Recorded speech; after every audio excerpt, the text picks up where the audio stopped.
আজ পর্যন্ত বাঙালি যে সবসময় যে দল পাইছে সবসময় কলকাতা নাইট রাইডার্স, কারণ বাকি দলরা বাঙালিদেরকে ভ্যালু করে না। সো আমি মনে করি যদি কেউ দল পায় তাকে কলকাতা নাইট রাইডার্সই নিবে।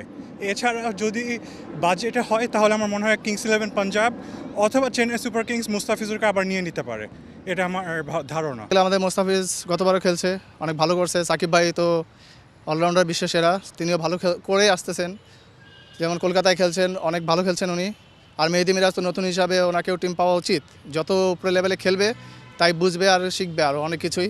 যদি বড় বড় কোচের আন্ডারে খেলবে উনি, তাহলে অনেক কিছু শেখার আছে। এখন যদি আইপিএলে নিলাম হয় তাহলে আমাদের মুস্তাফিজ ভাইকে আমি অলওয়েজ বলবো, যদি চেন্নাই খেলতেছে, চেন্নাই যেহেতু ধোনির আন্ডারে খেলছে, অনেক ভালো খেলছে, তো ওখানে খেললে ওনার জন্য অনেক বেটার হবে, কেন ওনাকে সবাই ওখানে চিনে টিম। সাকিবকে অবশ্যই কলকাতা নাইট রাইডার্সে দেখতে আমি বেশি পছন্দ করব এবং মুস্তাফিজুর রহমান তিনি অবশ্যই গতবার চেন্নাই সুপার কিংসের দুর্দান্ত খেলেছেন এবং অবশ্যই চাইবো যে এবারও তিনি যেন চেন্নাই সুপার কিংসে থাকেন এবং বাকিদেরকে নিয়ে আসলে ওভাবে খুব একটা বলতে পারছি না।